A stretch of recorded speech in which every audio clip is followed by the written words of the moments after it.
우리가 누구입니까? 우리는 죄악으로부터 하나님께 불러냄을 받은 사람들입니다.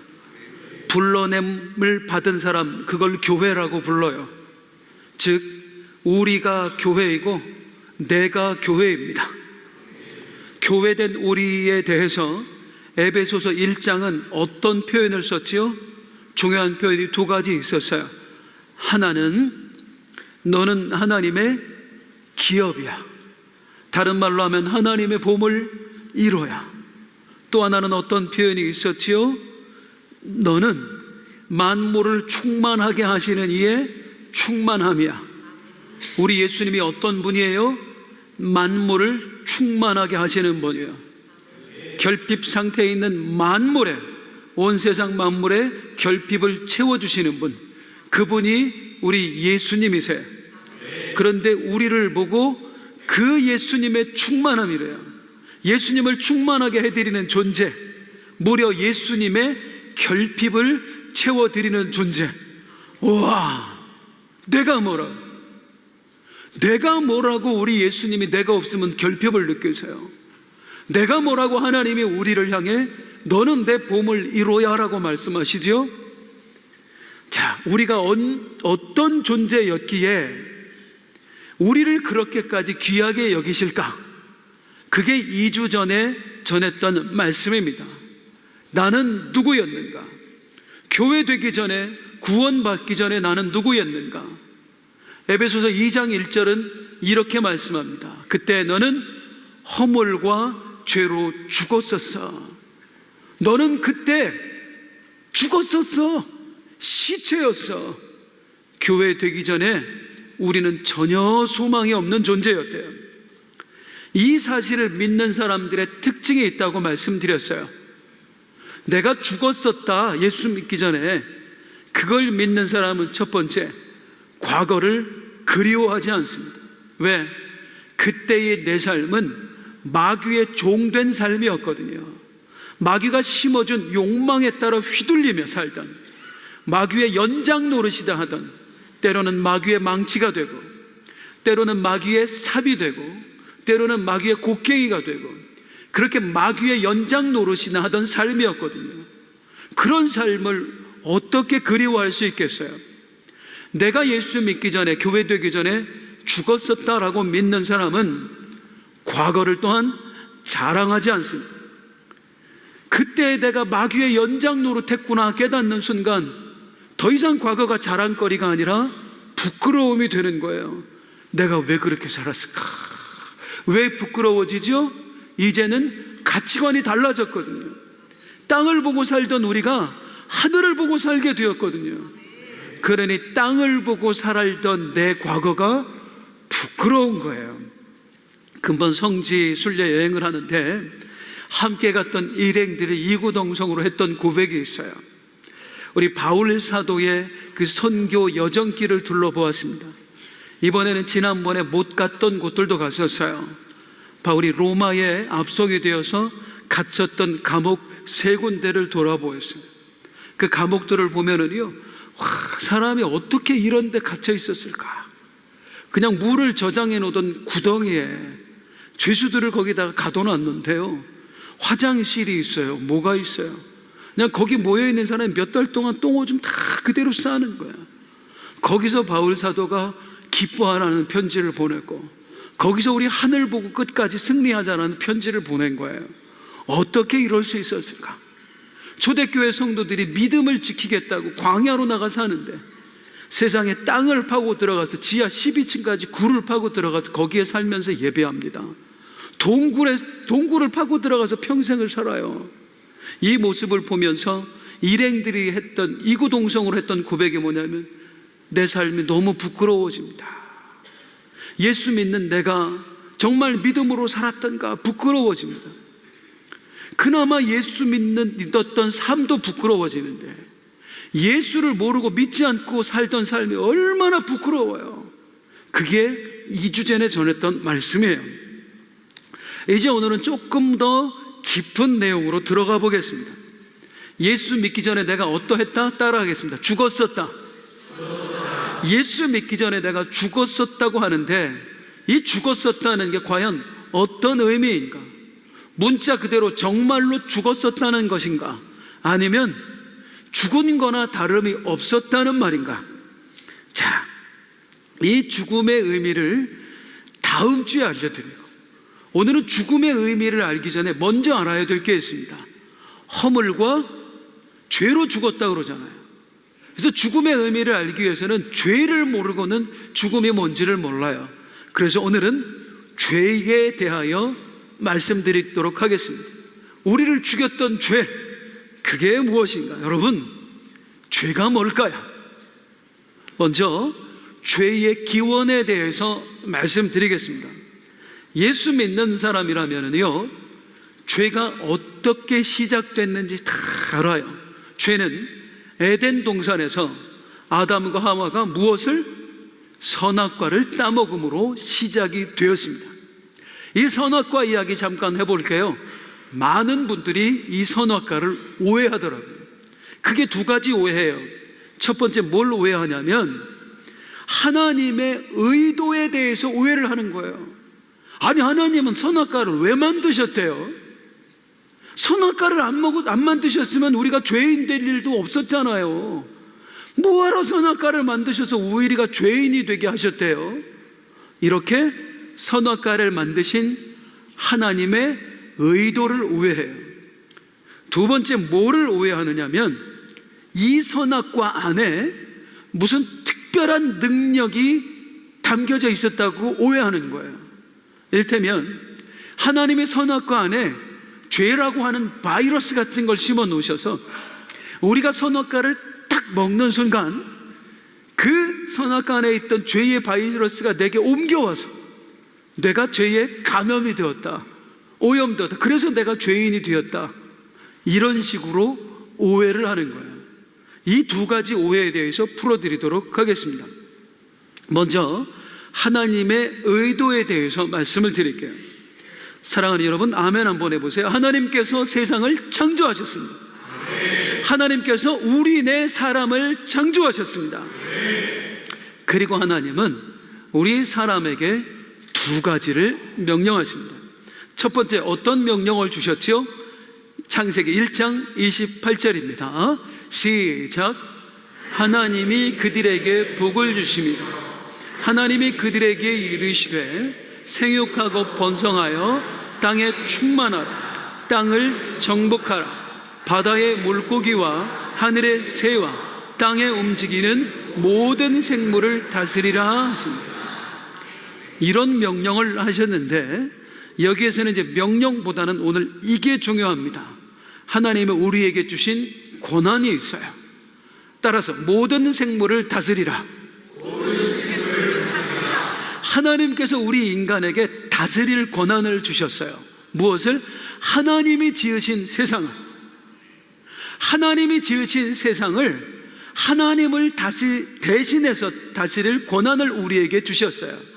즉 대리 통치자의 권한을 주셨다, 이 말입니다. 퀴즈. 이거 감사한 일이에요, 감사한 일이에요? 목사님 좀 크게 해. 감사한 일이에요, 감사한 일이에요? 그렇지, 그래야 따라해요. 하나님이 인간에게 대리 통치자의 권한을 주셨는데 이거 위험한 일이에요, 위험한 일이에요, 위험한 일이에요. 권한이라고 하는 것은 어떻게 쓰느냐에 따라서 복이 될 수도 있지만 화가 될 수도 있습니다. 역사 이래로 수많은 권력자들이 자기에게 주어진 권한을 잘못 사용해서 스스로 파멸에 이른 사람이 부지기수입니다. 이번에 저희가 로마를 다녀왔는데 지금은 성벽 그 터만 남아있어요. 그 역사 기록에 읽어보면 로마 황제 네로는요, 로마의 대화재가 나서 로마의 3분의 2가 불에 탑니다. 그 자리에다가 자기 황궁을 지어요. 황궁을 가로 세로 1km도 넘게 수십만 평의 땅에 자기 황궁을 짓는데 어마어마하게 큰 방 300개가 들어가는 황궁을 짓거든요. 이 황궁 전체, 수십만 평짜리 황궁을 전체 금으로 도배를 했어요. 방마다 금은 보화를 가득가득 박아놨어요. 온 백성의 고열을 짜서 자기 배 채우는데, 자기 즐거움을 채우는데 사용을 했다고요. 그리고 결국 반란이 일어나서 네로 왕제는 스스로 목숨을 끊게 되고 맙니다. 이렇게 나에게 주어진 고난을 어떻게 사용하느냐에 따라서 복이 될 수도 있지만 화가 될 수도 있는 거예요. 하물며 인간이 하나님으로부터 부여받은 고난은 황제 따위의 고난이 아니에요. 세상을 통치할 수 있는 고난이었습니다. 이 고난을 함부로 쓴다? 여기에 어마어마한 책임이 따르는 거예요. 위험한 겁니다. 그 본보기가 있습니다. 바로 마귀 사탄입니다. 마귀는 처음에 하나님을 섬기는 종, 즉 천사로 지음받은 존재였습니다. 그런데 그 마귀가, 그 천사가 언젠가부터 이런 마음을 먹습니다. 이사야 14장 12절에서 15절입니다. 시작. 아침의 아들 계명성이여, 어찌 그리 하늘에서 떨어졌으며 너 열국을 엎은 자여, 어찌 그리 땅에 지켰는고. 내가 내 마음에 이르기를 내가 하늘에 올라 하나님의 뭇별 위에 내 자리를 높이리라. 내가 북극 지폐의 산 위에 앉으리라. 가장 높은 구름에 올라가 지극히 높은 이와 같아지리라 하는도다. 그러나 이제 내가 스올 곧 구덩이 맨 밑에 떨어짐을 당하리로다. 천사는 하나님을 섬기도록 지음받았습니다. 그러니 얼마나 많은 고난과 능력을 부여해 주셨겠어요. 영이신 하나님을 섬겨야 되니까. 그런데 그 큰 능력과 고난을 가지고 천사는 어떻게 했어요? 내가 가장 높은 곳에 올라가 지극히 높으시니 누구예요? 하나님과 같아지리라. 그 고난을 잘못 사용한 거예요. 그 힘을 잘못 사용한 거예요. 그래서 결국 어떻게 됩니까? 스올, 구덩이, 지옥 밑바닥까지 떨어지는 존재가 됐다는 거예요. 타락한 천사는 하나님으로부터 부여받은 고난과 능력을 잘못 사용함으로 스스로를 파멸에 이르게 했습니다. 하나님이 인간에게 주신 고난은 이 천사에게 주신 고난보다 훨씬 더 큰 고난이었습니다. 무려 하나님을 대신해서 세상을 다스릴 수 있는 대리 통치자의 고난이었습니다. 이런 고난을 함부로 쓴다? 인간 역시 스스로 파멸에 이를 수가 있는 거예요. 그래서 하나님께서는 우리를 지켜줄 안전장치를 마련하십니다. 그게 하나님의 두 번째 명령, 선악과 명령입니다. 따라하겠습니다. 먹지 마라. 먹지 마라. 뭐 알려주시는 거예요? 너는 내 명령을 들어야 되는 존재야. 네가 대리 통치자의 권한을 가지고 온 세상을 다스리고 있지만 너는 진짜 통치자가 아니라 내 명령을 들어야 되는 존재야. 진짜 온 세상의 통치자는 나야. 내가 너에게 권한을 부여했을 뿐이야. 너는 내 명령을 듣고 살아야 돼. 그래서 먹지 마라. 이 명령을 통해서 하나님께서는 그 엄청난 고난을 부여받은 위험에 처한 사람으로 하여금 스스로의 본분을 잃지 않도록, 자기 자리를 벗어나지 않도록 하나님께서 안전장치로 선악과를 마련해 주신 거예요. 즉 선악과는 나를 위해서 만드신 것입니다. 나를 잃어버리지 말라고요. 타락하지 말라고요. 따라서 선악과는 하나님이 주신 선물인 줄로 믿습니다. 축복인 줄로 믿습니다. 이걸 우리가 오해하는 거예요. 나를 지켜주려고 주신 걸 가지고 왜 선악과 만드셔서 나를 죄인 되게 하셨느냐고. 아니에요. 이건 따질 일이 아니라 감사해야 될 일입니다. 선악과 명령뿐만 아니라 성경에 나오는 모든 하나님의 계명도 마찬가지고 교회에서 금하는 것들 역시 마찬가지입니다. 사실은 하나님을 위한 명령이기 전에 우리들을 위한 명령이에요. 살인하지 마라, 간음하지 마라, 도적질하지 마라, 안식일을 기억하여 거룩히 지켜라. 하나님을 위한 명령이 아니라 우리를 위한 명령이에요. 우리 예수님 오셔서 그거 가르쳐 주신 거예요. 마가복음 2장 27절 시작. 또 이르시되 안식일이 사람을 위하여 있는 것이고 사람이 안식일을 위하여 있는 것이 아니라 야, 안식일은 너희를 위해서 만든 거야. 너희를 옥죄려고 안식일을 준 게 아니라 안식일을 통해서 너희를 지켜주려고. 그래서 안식일에 계명을 주신 거야. 하나님의 명령이 다 그래요. 선악과 또한 마찬가지입니다. 따라가겠습니다. 나를 위해 만들어 주신 게 선악과입니다. 선악과에 대한 또 다른 오해가 뭐예요? 선악과 안에 무슨 죄의 바이러스 같은 게 심겨져 있었다. 그래서 내가 선악과를 따먹는 순간 그 바이러스가 나에게 옮겨져서 내가 죄에 감염된 거다. 퀴즈. 아담과 하와는 선악과를 먹고 난 후에 죄의 욕망에 사로잡혔을까요? 아니면 선악과를 먹기 전에 죄의 욕망에 사로잡혔을까요? 목사님, 선택하게 하면 곤란합니다. 뭐가 먼저일까요? 욕망이 먼저예요? 아니면 따먹은 게 먼저예요? 인간은요, 욕망을 갖지 않은 상태에서는 유혹이라는 걸 느끼지 못해요. 올해도 많은 팀들이 우리 해외 단기 선교를 가는데 참 감사합니다. 단기 선교 많이 가셨어요. 우리 교회의 1호 단기 선교와 해외 단기 선교가 태국 선교였습니다. 제가 그때 1호 멤버였어요. 우리 교회 단기 선교 1호 멤버. 그때 부목사님 한 분하고 제가 전도사 시절인데 저하고 우리 집사님 몇 분, 그리고 우리 청년들하고 함께 태국 단기 선교 다녀왔어요. 열심히 한 주간 사역을 하고 마지막 날은 우리가 단기 선교 가면 꼭 시키거든요. 마지막 날은 거기 유명한 휴양지나 그런 데 가서 놀고 오라고. 그래서 즐겨야 돼요. 그래야 또 가고 싶어요. 뭐라고 하지 마세요. 같이 즐겨야 됩니다. 그래서 마지막 날 우리가 코사모이라고 하는 유명한 태국 휴양지에 갔어요. 바다가요, 에메랄드빛, 얼마나 아름다워. 보는 순간 뛰어들고 싶게, 너무 아름다워. 백사장이 쫙 펼쳐져 있는데 너무 좋은 거예요. 그래서 자매들은 저기서 뭐 놀고 수다 떨고 피곤하다고, 우리 형제들 남자들끼리 모여서 비치볼 갖고 막 배구놀이 하면서 막 즐겁게 놀고 있었어요. 그런데 우리 청년들 며칠 저기 보라고 봤더니 세상에, 저쪽에 한 100m 정도 떨어진데 금발 여인들이 와 있는데 위에를 안 입었어. 위에 아예 안 입었어요. 위에 이렇게 모양을 좀 하기가 좀 그런데 그냥 남자 수영복만 입었어요. 위에 아무것도 안 입고. 에베 보지 말라.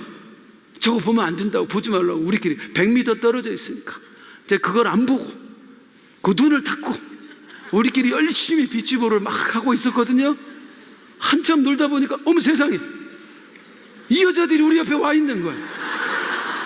이것들이 우리를 꼬시려고. 아니, 이것들이 지금 우리 은혜 받고 왔는데 어디서 우리를 꼬시냐. 가만 보니까 이상해.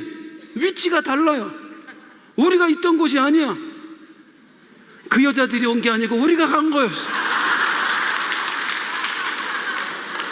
비치볼 막 하는 척 하면서 이심전심 한 발자국 무려 100m를 서로 모른 척 하면서, 이 남자 새끼들이, 목사도 있었고 전도사도 있어요. 자, 성도님들 생각해 보세요. 만일 똑같은 상황에서 저희가 없고 남자긴 한데 3살, 4살짜리 남자아이들이 거기 있었다고 생각을 해보세요. 그 아이들이 우리처럼 했을까요? 그 아이들이 막 놀면서 슬금슬금 거기까지 갔을까요? 절대 안 가요. 왜? 그 아이들에겐 그게 관심사가 아니거든요. 이 아이들은 모래놀이하고 물에 뛰어들고 공놀이하고 그게 재밌지 거기는 전혀 관심사가 아니에요. 인간은 욕망을 가지지 않으면 유혹도 받지 않습니다. 우리가 무언가에게 유혹을 받는다고 하는 것은 그것을 향한 욕망이 있기 때문이에요. 갖고 싶고 놀고 싶고 먹고 싶고 뺏고 싶고 이 욕망이 있기 때문에 우리가 죄의 유혹이라는 것을 받는 것입니다. 아담과 하와가 선악과를 보고 유혹을 받았다고 하는 것은 이미 그들 안에 욕망이 있었다는 얘기입니다. 어떤 욕망이죠? 따라하겠습니다. 하나님처럼. 한 번 더. 하나님처럼 되고 싶다. 하나님처럼 되고 싶다라는 욕망. 나도 하나님처럼 되고 싶다. 이까지 대리 통치자 노릇 그만하고 진짜 하나님이 되고 싶다. 진짜 통치자가 되고 싶다. 그 욕망을 딱 품은 채로, 이 죄의 욕망을 품은 채로 선악과를 바라보니까 선악과가 어떻게 보여요? 창세기 3장 6절 시작. 여자가 그 나무를 보면서 먹음직도 하고 보암직도 하고 지혜롭게 할 만큼 탐스럽기도 한 나무입니다. 우와, 이 선악과를 먹으면 내가 지혜로워지겠구나. 우리 하나님만큼이나 지혜로워지겠구나. 그래서 나도 하나님처럼 온 세상을 통치할 수 있는 그런 능력을 갖게 되겠구나. 그 마음을 탁 품고 어떻게 했어요? 여자가 그 열매를 따먹고 자기와 함께 있는 남편에게도 주매 그도 먹은지라. 아담과 하와는 선악과를 따먹기 전에 죄인이 된 게 아니고요, 이미 욕망을 품고 하나님처럼 되자, 그래서 이 대리 통치자가 아니라 진짜 통치자 노릇 해보자, 그 욕망을 품었을 때 이미 죄인이 된 것입니다.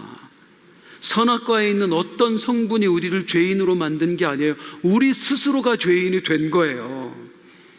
이제 여기서 그러면 우리는 이제 다음 주제로 넘어갈 수밖에 없어요. 그러면 도대체 죄는 어디서 왔습니까? 죄가 뭡니까? 선악과에서 죄가 온 게 아니라면 죄는 어디서 온 겁니까? 자, 아담과 하와가 선악과를 따먹기 전에 이미 죄의 욕망에 사로잡혔어요. 그 죄는 어디서 온 걸까요? 죄가 무엇이냐라는 것을 논하기 전에 반드시 먼저 알아야 될 개념이 있습니다. 그것은 바로 선과 악에 대한 개념입니다. 선과 악에 대한 정의예요. 죄는 먼저 다른 게 아니에요. 선을 행하지 않고 악을 행하는 게 죄예요. 동의하세요? 악을 행하는 게 죄입니다. 악한 걸 행하는 게. 선을 행하지 않고 악을 행하는 게 죄예요. 그러면 퀴즈. 뭐가 선이고 뭐가 악입니까? 아주 간단합니다. 우리 하나님께서 이게 선이야 라고 하신 게 선이고요, 이게 악이야 라고 하신 게 악이에요. 성경 표현으로 하면 우리 하나님께서 보시기에 좋았더라 하신 게 선이고요, 보시기에 나빴더라 하신 게 악이에요. 누가? 하나님. 아니, 그걸 왜 하나님이 정해요? 나랑 상의 한마디 없이 왜 하나님 마음대로 선과 악을 정해요? 당연하죠. 그분이 세상을 만드셨잖아요. 그분이 세상의 주인이시잖아요. 믿으시나요? 세상의 주인 말고 누가 세상의 선과 악을 규정할 수 있습니까? 이 세상을 만드신 분, 이 세상의 주인 되신 분, 하나님만이 선과 악을 규정하실 수 있어요. 그분이 기뻐하시면 선이고 그분이 싫어하시면 악입니다. 그런데 여기서 잠깐 생각해보면 너무 감사하고 다행스러운 게 뭐냐면, 세상의 선과 악을 규정하신 우리 하나님이, 이 말이 조금 어폐가 있긴 합니다만 너무나 선한 분이시라는 거예요. 너무나 선한 분. 생각해 보세요. 만약에 우리 하나님이 사람이 서로 죽고 죽이는 걸 기뻐하시는 분이었다, 그런 분이었으면 뭐가 선이 되는 거예요? 죽이는 게 선이 되는 거예요. 로마 황제들 중에 그런 사람 넘쳐났습니다. 이들이 수만 명이 들어가는 엄청난 스타디움을 짓고요, 그 안에 검투사들을 넣어놨어요. 그리고 이 검투사들끼리 서로 죽고 죽이는 걸 보면서 희열을 느꼈어요. 막 기뻐했어요. 그들에겐 그게 선인 거예요. 만약에 우리 하나님의 성품도 그랬다면 그게 선이 될 뻔했잖아요. 죽이는 게 선이 될 뻔했잖아요. 그런데 세상의 주인이신 하나님, 이 세상의 선과 악을 정의하신 우리 하나님은 어떤 성품을 가지셨느냐면 출애굽기 34장 6절 말씀 시작. 여호와께서 그의 앞으로 지나시며 반포하시되 여호와로라 여호와로라 자비롭고 은혜롭고 노하기를 더디하고 인자와 진실이 많은 하나님이로다. 우리 하나님이 반포하시되 계명들을 알려주시는데 너희는 이렇게 살아야 돼, 이게 선이야 라고 알려주시는데, 그 하나님의 성품은 자비롭고 은혜롭고 노하기를 더디하시고 인자와 진실이 많으시대요. 이런 성품으로 온 세상의 선과 악을 규정하셨으니 이 얼마나 다행스럽고 감사해요. 그리고 하나님이 따를 가치가 있는 분이나 그 말입니다. 자, 아무튼 중요한 건 이거예요. 선과 악을 규정할 수 있는 분은 오직 누구밖에 없다? 하나님밖에 없다. 세상을 만드신 분, 세상의 주인 되신 분, 그분만이 선과 악을 규정할 자격이 있으십니다. 죄의 본질이 뭐냐면 이걸 부정하는 거예요. 그걸 왜 하나님이 정해요? 하나님이 뭔데 선과 악을 하나님이 정하십니까? 아니, 하나님 보시기에 좋은 게 선이고 하나님 보시기에 나쁜 게 악이라고요? 그거 너무 불합리하잖아요. 왜 나한테 물어보지도 않고 하나님이 일방적으로 정하시는 건데요? 이게 성경이 말하는 죄의 본질이에요. 왜 하나님이 정해요? 나는 거기에 동의 못합니다. 나는 하나님이 정해놓은 대로 살아가는, 이렇게 살아야 돼, 이게 선이니까 나는 그렇게 사는 거 못합니다. 내가 왜 꼭두각시 노릇합니까? 당신의 이제 선과 악은 내가 정하며 살겠습니다. 하나님이 좋았더라 하는 대로만 꼭두각시처럼 사는 게 아니라 이제는 내가 좋았더라 하는 대로 살겠습니다. 나 스스로 선과 악을 규정하고 내가 하나님 되어서 내가 주체적으로 내 삶을 만들어 가겠습니다. 바로 이게 인간이 선악과를 따먹은 이유입니다. 하나님처럼 선악과 열매 맛있어 보여서 먹은 게 절대로 아니에요. 내가 왜 하나님 뜻대로 살아야 되는데요? 내가 왜 당신이 정한 선악의 규정에 따라 살아야 되는데요? 나도 당신처럼 선악을 알고 내가 선을 규정해서 내 뜻대로 내 마음대로 살아볼 거예요. 이게 선악과 따먹은 이유예요. 아담과 하와가 어떻게 했어요? 하나님을 거부했습니다. 왜 당신만 하나님이어야 됩니까?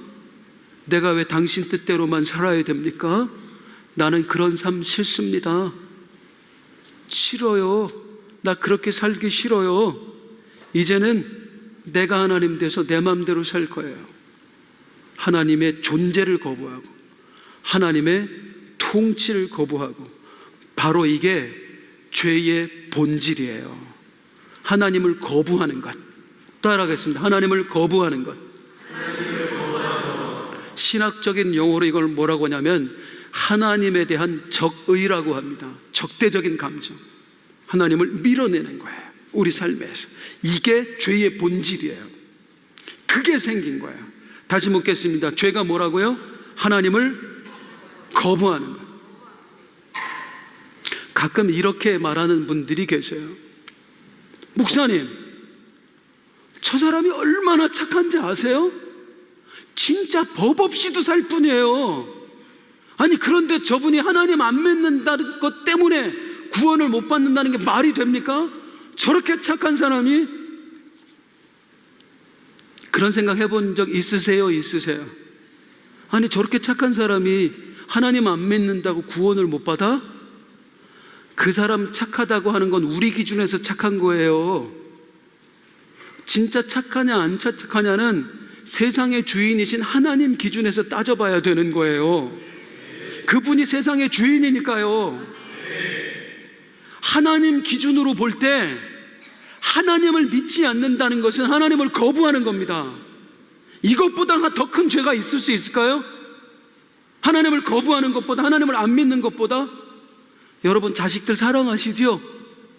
얼마나 사랑으로 희생으로 키우셨어요. 그 사랑하는 자식이 어느 날 내 앞에 딱 와서 산태질하면서 당신이 왜 내 아버지인데? 당신이 왜 내 어머니인데? 그럼 어떻게 하시겠어요?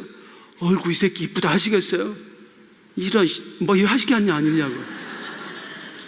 그 모멸감, 자식이 그랬을 때 그 비참함, 인간이 하나님께 그렇게 한 겁니다. 당신이 왜 내 하나님인데? 내가 왜 당신을 따라야 되는데? 내가 왜 당신을 믿어야 되는데? 하나님을 거부하는 것, 이것보다 더 큰 죄는 없는 거예요.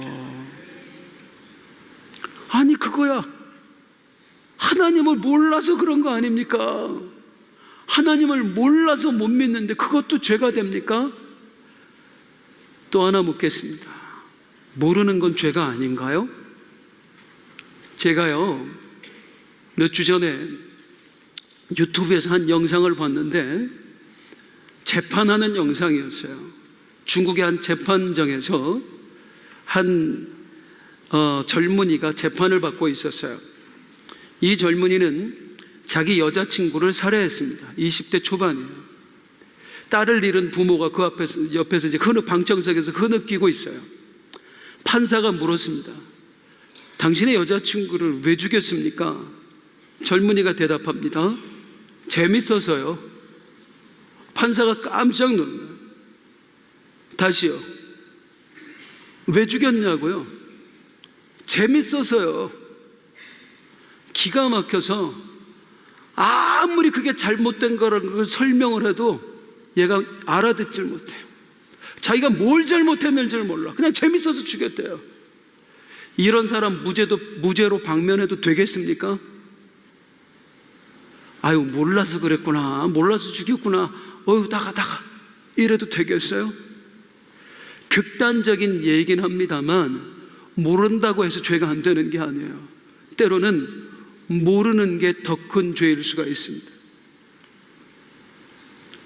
사실은 예수님을 알기 전에, 예수님을 믿기 전에, 그분의 교회가 되기 전에 우리가 이런 존재였습니다. 그때 우리가 하나님을 모르고 하나님을 부정하며 살았습니다. 하나님 어디 있는 거예요? 보여봐요. 그때에 우리가 하나님의 통치를 거부하고 내 마음대로 살았습니다. 내 눈이 보기 좋은 대로, 내가 원하는 대로, 내 욕망에 따라 살아왔습니다. 사실 우리는 그렇게 지음받지 않았거든요. 우리는 하나님의 것으로 지음받았거든요. 우리는 하나님이 정하신 선과 악의 규정에 따라 선을 행하며 살도록 창조되었거든요. 그런데 우리가 하나님을 거부하고 하나님의 뜻이 아닌 내 뜻으로 살아갔던 것입니다. 하나님처럼. 그런 우리를 하나님이 사랑해 주신 거예요. 당신을 거부하고 당신을 배신했음에도 불구하고 하나님이 우리를 사랑하시되 끝까지 사랑해 주신 것입니다. 어디까지 사랑하셨습니까? 나를 살리려고 당신의 목숨을 내어주시기까지. 이걸 모르는 그리스도인은 아무도 없습니다. 그런데 언젠가부터 이 놀라운 사실에 자꾸만 감격을 잃어버려가요. 문제가 뭘까요? 예전의 나를 잃어버리기 때문입니다. 예수 믿기 전에 내가 어땠는지를 잃어버리기 때문입니다. 그때 내가 하나님을 거부하고 반역을 저질렀다는 사실을 잊어버리는 겁니다. 죄인이었다는 사실을. 그러니 구원이 감격이 되겠습니까? 성찬을 아무리 먹고 마신다고 해도, 찬양을 불러도 감격이 되겠습니까? 바울 사도는 구원이 날마다 감격이었어요. 이 복음을 전하기 위해서라면 내 생명조차 아깝지 않을 만큼 구원받은 게 감격스러웠어요. 바울 사도가 그럴 수 있었으면 뭐지요? 나는 죄인 중에 괴수라. 내가 죄인이라는 사실을 단 한시도 잊어버린 일이 없기 때문입니다. 사랑하는 성도님들, 2달에 한 번 드리는 성찬 예배, 우리가 오늘 그 예배를 드리고 있습니다. 묻겠습니다. 이 성찬 받을 준비 되셨습니까? 이 성찬에 감격을 느낄 준비를 하고 예배에 오셨습니까? 아니면 그냥 예배에 왔더니 오늘이 성찬식이네 이렇게 하셨습니까? 구원의 감격을 잃어버린다면 더 이상 바른 그리스도인으로 살아갈 수가 없습니다. 구원이 감격스러워야, 구원받은 것만으로도 충분하다고 느낄 수 있어야 우리가 진짜 그리스도인으로 살아낼 수가 있는 것입니다.